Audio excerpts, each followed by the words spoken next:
Welcome to today's deep dive into one of the most chilling and tragic cases in recent memory, the Moscow, Idaho murders. On November 13th, 2022, the quiet college town of Moscow was shattered by the brutal killings of four University of Idaho students: Ethan Chapin, Zana Kernodle, Madison Mogen, and Kaylee Goncalves. These young lives were abruptly ended in a horrifying act of violence that left the entire community and the nation in shock. On that cold November morning, the bodies were discovered in a rental home near the university's campus. The four friends were found brutally stabbed with no immediate suspects or clear motive in sight. This heinous crime quickly became a national obsession as investigators raced against time to track down the killer. In the weeks that followed, the case took an unexpected turn when Bryan Kohberger, a criminology graduate student at nearby Washington State University, was arrested and charged with the murders. Kohberger's arrest raised as many questions as it answered, plunging the case into even deeper mystery. In this video, we'll take you through every twist and turn of this case, from the lives of the victims and the night of the murders to the intense investigation that followed and the shocking arrest of Kohberger. We'll explore the evidence, the legal battles, and the ongoing quest for justice as the trial looms on the horizon. Now, let's start by getting to know the victims and understanding the timeline that led to this tragic event. Before we dive into the gruesome details of the crime, it's crucial to remember the victims as the people they were, not just as names in a headline. Ethan Chapin, Zana Kernodle, Madison Mogen, and Kaylee Goncalves were young, vibrant, and full of life, each with dreams and aspirations that were tragically cut short. Ethan Chapin was a fun-loving 20-year-old who was known for his infectious smile and love for sports. He was studying at the University of Idaho, where he met and fell in love with Zana Kernodle. Zana Kernodle, also 20, was a junior majoring in marketing. Friends describe her as adventurous, someone who lived life to the fullest. She and Ethan were inseparable, a couple that brought joy to everyone around them. Madison Mogen was a senior majoring in marketing as well. At 21, she was the glue that held her friend group together. Her friends recall her as fiercely loyal, with a sharp wit and a big heart. Kaylee Goncalves, also 21, was set to graduate in just a few months. She had big plans to travel the world and start her career. Kaylee was known for her confidence and determination, never shying away from standing up for what she believed in. The loss of these four young lives has sent ripples through the University of Idaho and the entire Moscow community. The university, a place that should have been a safe haven for students, has been left in mourning. Vigils, memorials, and moments of silence have been held in their honor as the community struggles to come to terms with the tragedy. The impact of their loss is profound, not just for their families and friends, but for everyone who knew them. Their deaths have left a void that can never be filled, a reminder of how senseless violence can rip away the brightest futures in an instant. Now that we've honored the victims, let's turn our focus to the events of that fateful night and how the investigation unfolded. November 13th, 2022 started as just another typical night for the University of Idaho students. The house on King Road where the murders took place was known for being a lively spot, often filled with friends hanging out, unwinding from their busy college schedules. That night, Madison Mogen and Kaylee Goncalves spent the evening together at a local bar before heading to a food truck around 1:40 am. They were captured on video, chatting and laughing, unaware that these would be some of their final moments. Ethan Chapin and Zana Kernodle were also out that night, attending a party at the nearby Sigma Chi fraternity house. The couple returned to the King Road house around 1:45 am. By 2 am, all four friends were back at the house, seemingly settling in for what should have been an uneventful night. However, just a few hours later, everything changed. At approximately 4 a.m., investigators believe the attack occurred. The exact timeline is pieced together from various sources, including phone records, security cameras, and statements from the surviving roommates. Around this time, a mysterious vehicle was spotted in the area, and the sound of a dog barking was reported by neighbors, sounds that now take on a haunting significance. The killer is believed to have entered the home through a sliding glass door at the back of the house, which provided easy access to the second and third floors where the victims slept. The attacks were brutal and precise. The coroner later confirmed that all four victims died from multiple stab wounds, likely inflicted while they were sleeping. The sheer violence of the crime shocked even seasoned investigators. The discovery of the bodies didn't happen until later that day. At around noon, one of the surviving roommates, after unsuccessfully trying to wake one of the victims, called friends over to the house. It was these friends who, upon entering the rooms and seeing the horrific scene, placed the 911 call. The call, made from inside the house, reported an unconscious person, but when police arrived, they quickly realized they were dealing with a quadruple homicide. The crime scene was chaotic but controlled. Officers immediately secured the area, blocking off the house and beginning the painstaking process of collecting evidence. Inside, they found the victims in their respective bedrooms with no signs of a struggle, suggesting that the attacks were swift and deadly. A blood-stained knife sheath was discovered near one of the victims, which later became a crucial piece of evidence. The initial law enforcement response was methodical but hampered by the lack of immediate suspects. With no forced entry and the close knit nature of the university community, everyone was on edge, fearing the killer could be anyone.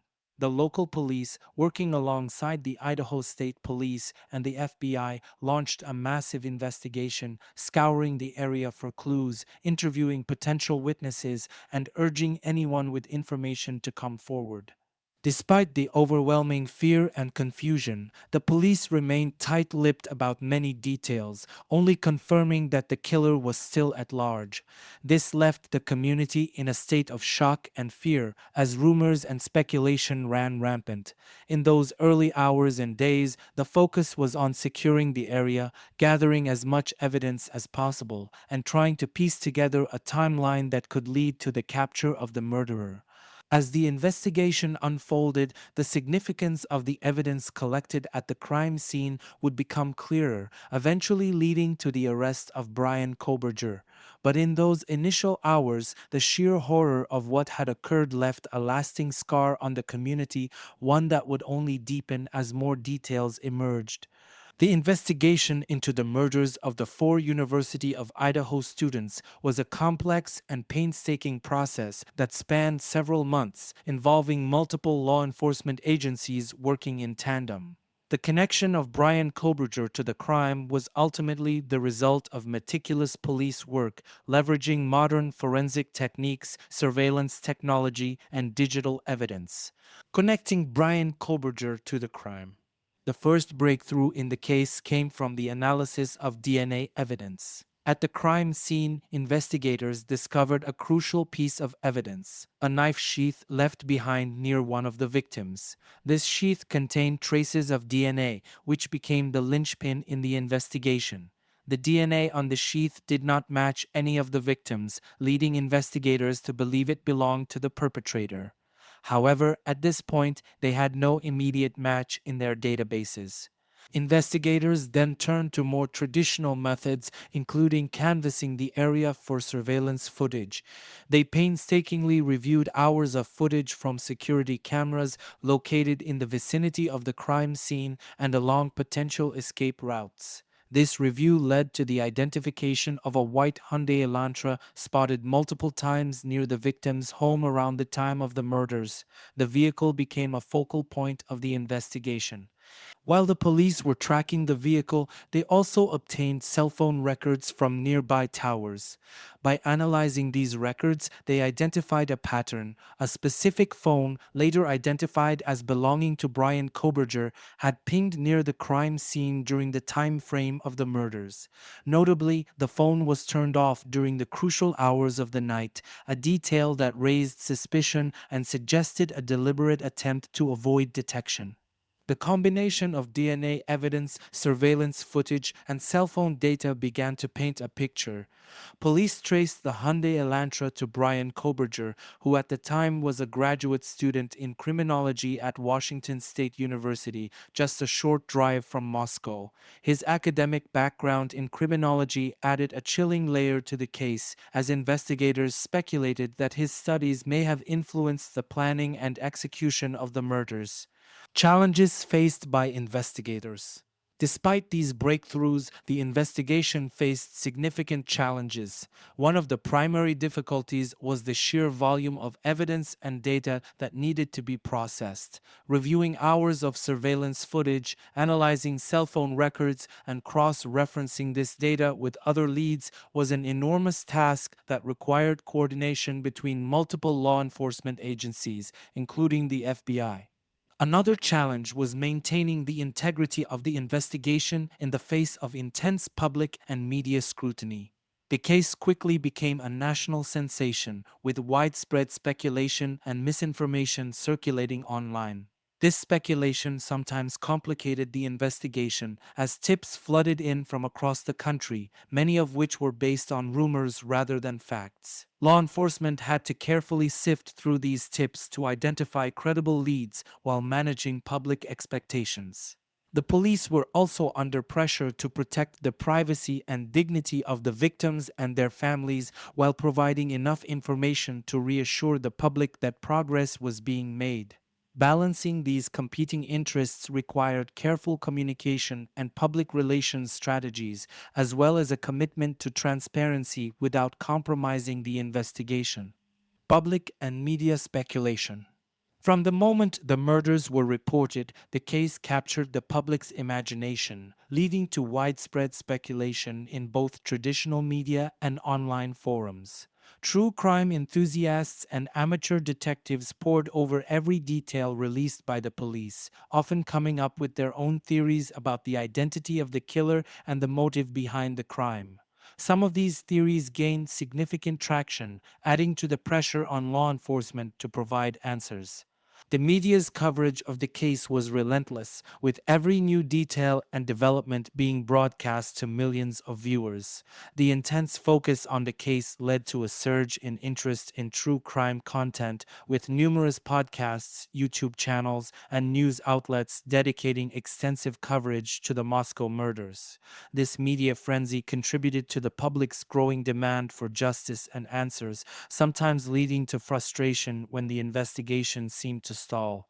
In addition to traditional media, social media played a significant role in shaping public perception of the case. Platforms like Twitter, Reddit, and TikTok became hotbeds of discussion, where users shared theories, analyzed evidence, and even conducted their own investigations. While some of this activity was helpful, providing valuable tips to law enforcement, much of it was based on speculation and misinformation, further complicating the case. Throughout the investigation, law enforcement remained focused on the evidence, gradually building a case that would eventually lead to the arrest of Bryan Kohberger. Despite the challenges, the investigative team's commitment to thoroughness and accuracy ultimately paid off, as they were able to gather enough evidence to bring Kohberger to justice. However, the case remains a stark reminder of the complexities and challenges of modern criminal investigations, particularly in an age where public and media interest can sometimes outpace the facts. The arrest of Bryan Kohberger on December 30th, 2022 was the culmination of an intensive investigation that spanned over 6 weeks. Kohberger was taken into custody at his parents' home in Albrightsville, Pennsylvania during a pre-dawn raid by the FBI and Pennsylvania State Police. The operation was executed with precision to avoid any potential for harm or escape. Kohberger was reportedly surprised but compliant as authorities moved in to apprehend him. Law enforcement had been monitoring Kohberger for several days leading up to the arrest. After linking him to the crime through DNA evidence, surveillance footage, and cell phone data, the police needed to gather more solid evidence to ensure a successful arrest and prosecution. During the surveillance, investigators noticed that Kohberger meticulously cleaned his car and disposed of garbage in a manner that indicated he was trying to avoid leaving any evidence behind, further raising suspicions. Once law enforcement had enough evidence, they coordinated a multi-agency operation to take him into custody. The arrest occurred without incident, and Kohberger was immediately transported to a local jail where he was held without bond. The arrest shocked those who knew him, as he had no prior criminal record and was seen by many as an intelligent, if somewhat reserved, individual. Bryan Kohberger, 28 at the time of his arrest, was a PhD student in criminology at Washington State University, located just a short drive from Moscow, Idaho. He had previously earned a master's degree in criminal justice from DeSales University in Pennsylvania. Kohberger was known for his intense interest in criminal psychology, often engaging in discussions about the minds of criminals, which in retrospect seemed eerily prescient. Despite his academic achievements, Kohberger had a reputation for being socially awkward and somewhat isolated. Former classmates and acquaintances described him as someone who struggled with personal relationships, often coming off as overly analytical or detached. He reportedly had a fascination with crime and had even conducted research on how criminals evade law enforcement.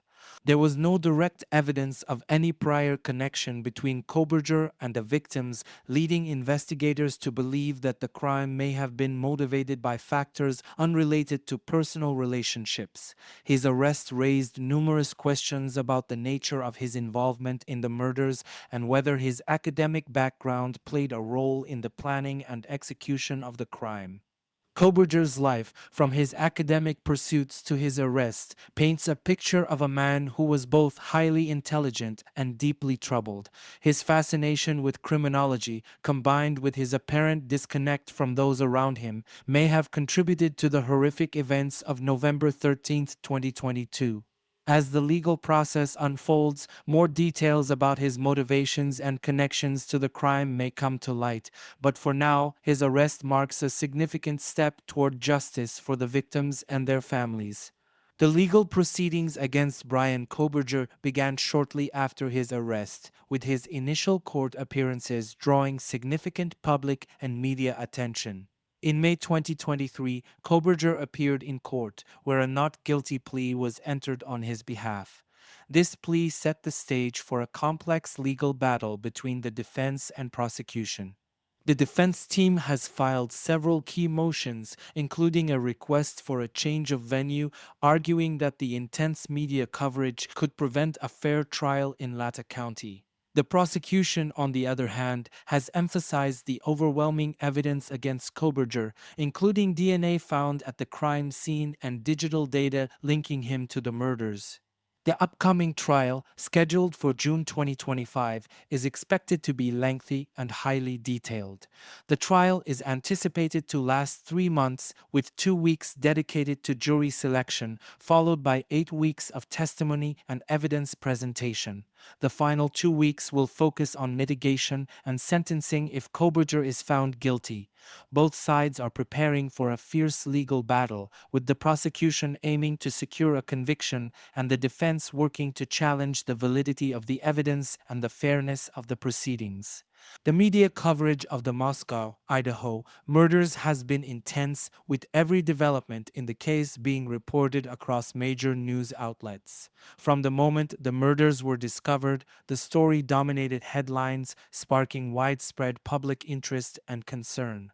The media's portrayal of Bryan Kohberger, especially following his arrest, has influenced public opinion, often casting him in a negative light before the trial has even begun.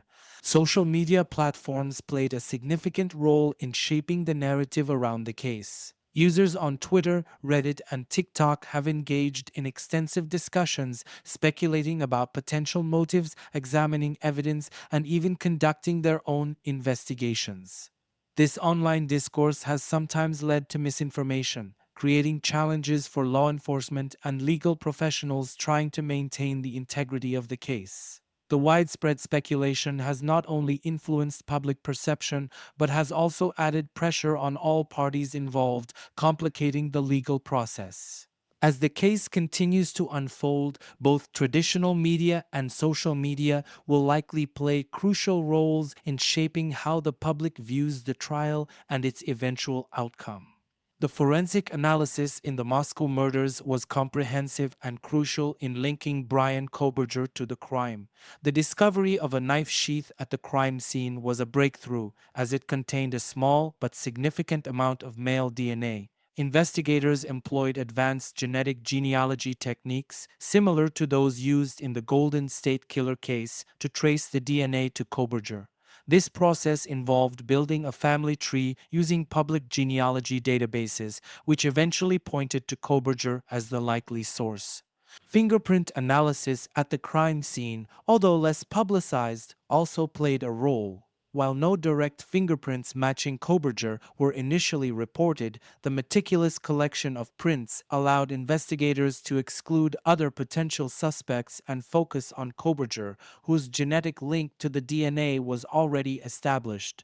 The role of technology was equally significant. Kohberger's cell phone data was a critical piece of evidence. The data showed his phone's movement patterns, which included multiple instances of him being near the victim's residence before the murders, likely conducting surveillance. On the night of the murders, his phone was turned off for a period, a tactic often used by criminals to avoid tracking. However, the phone's reactivation shortly after the murders, coupled with its recorded locations before and after, placed him in proximity to the crime scene, raising red flags for investigators. Additionally, surveillance footage from multiple sources captured a white Hyundai Elantra, identified as Kohberger's vehicle, near the crime scene during the crucial hours. This vehicle was later traced back to Kohberger through registration records. The footage showed the car circling the area several times, further corroborating the timeline established by the cell phone data. This combination of forensic evidence and technological tracking provided a strong, multifaceted case against Kohberger. The DNA link through the knife sheath was the linchpin that allowed investigators to narrow down their suspect list, while the cell phone data and surveillance footage filled in the gaps, creating a timeline that placed Kohberger at the scene during the murders. This evidence, when presented in court, is expected to be central to the prosecution's case, aiming to prove beyond a reasonable doubt that Kohberger was responsible for the horrific crime. Bryan Kohberger's psychological profile has been a key area of focus for both investigators and the public as they attempt to understand what could drive an individual to commit such a heinous crime.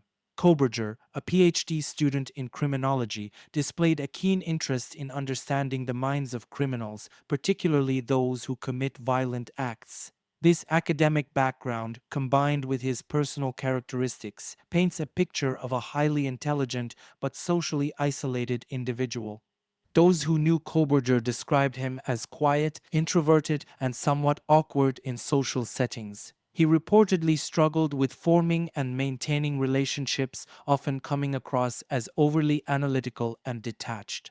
Some acquaintances recalled his fascination with crime and criminal psychology, which may have been more than just academic curiosity. His focus on criminology could suggest a desire not only to understand, but perhaps to experiment with or challenge the boundaries of criminal behavior.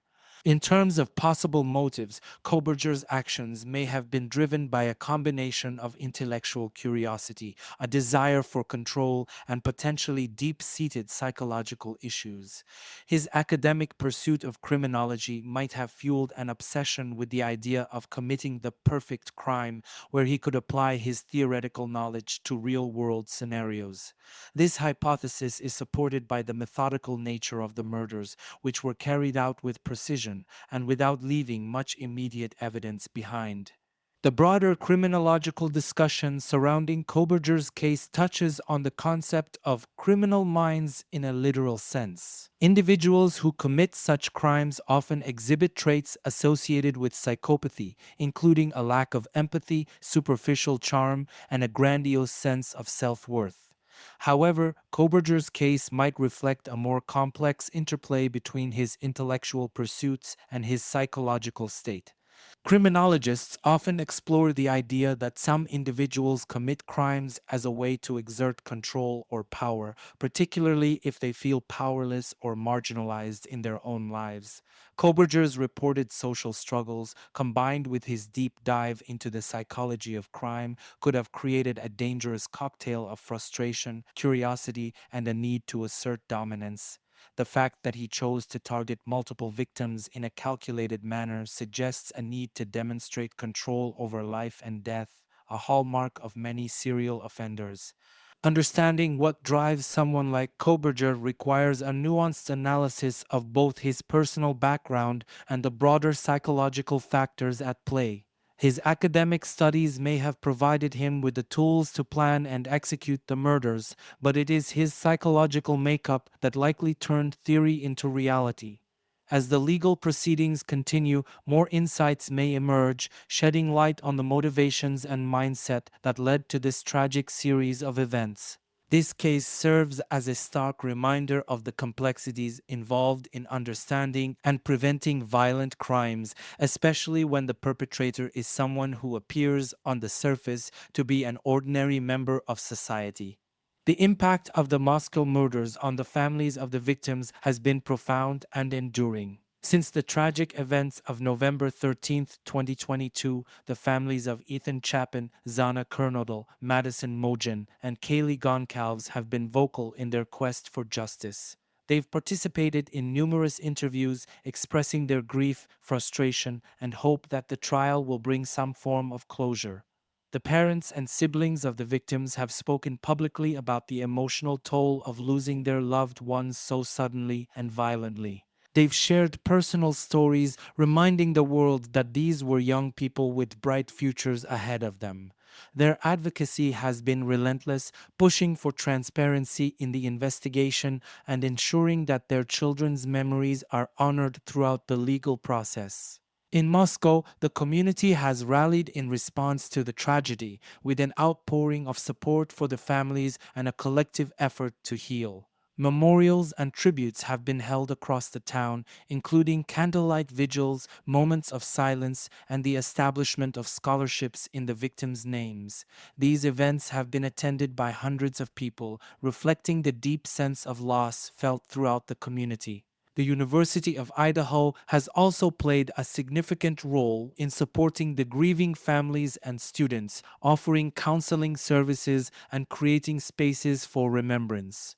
The tragedy has left an indelible mark on Moscow, a town that was once seen as a safe and quiet college town. The sense of security has been shaken, but the community's response has been one of resilience and solidarity. Local businesses, schools, and residents have come together to support the victims' families both financially and emotionally. Fundraisers, charity events, and public gatherings have been organized to ensure that the victims are remembered and that their families have the resources they need during this difficult time. This collective effort to support the victims' families and each other speaks to the strength of the Moscow community.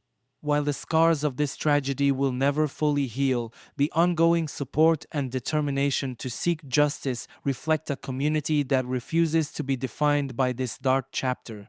Instead, they are united in their resolve to remember the victims, support the families, and ensure that such a tragedy never happens again. The legal and social implications of the Moscow murders are significant and could set precedents for future cases, particularly concerning media coverage and ensuring a fair trial. The intense media attention surrounding Bryan Kohberger's arrest and the subsequent trial has raised questions about the impact of pre-trial publicity on jury impartiality. This case might influence how courts handle media access and public information in high-profile cases, possibly leading to stricter guidelines or even changes in venue to protect the integrity of the legal process. From a broader social perspective, this case has deeply affected the sense of safety and trust in small communities like Moscow. It has highlighted vulnerabilities that may exist even in seemingly secure environments and has sparked discussions about the adequacy of law enforcement resources and community preparedness in the face of such unexpected tragedies. Additionally, the case underscores the importance of mental health awareness and the need for more robust systems to identify and address potential threats before they escalate into violence. The community's response, coupled with the legal proceedings, reflects a broader societal reckoning with issues of safety, justice, and the role of media in modern legal processes. As this case continues to unfold, it will likely influence future legal standards and community approaches to preventing and responding to violent crimes. As we look toward the future developments in the Bryan Kohberger case, there are several key milestones to watch. The trial, set for June 2025, will involve a detailed examination of the evidence, including DNA, surveillance footage, and digital data.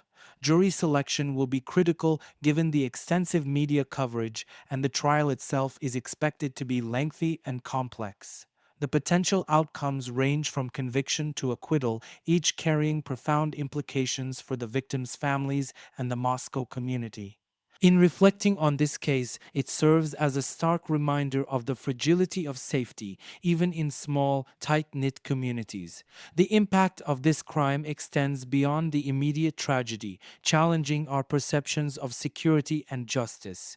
It underscores the importance of a fair legal process, even amidst intense public scrutiny, and the need for communities to come together in the aftermath of such events. As we move forward, it's crucial for everyone following this case to remain informed, respectful, and thoughtful in their discussions. The victims and their families deserve justice, and that can only be achieved through careful, unbiased consideration of the facts as they emerge in court. Let's honor their memory by committing to a dialogue that prioritizes truth, empathy, and respect for the legal process.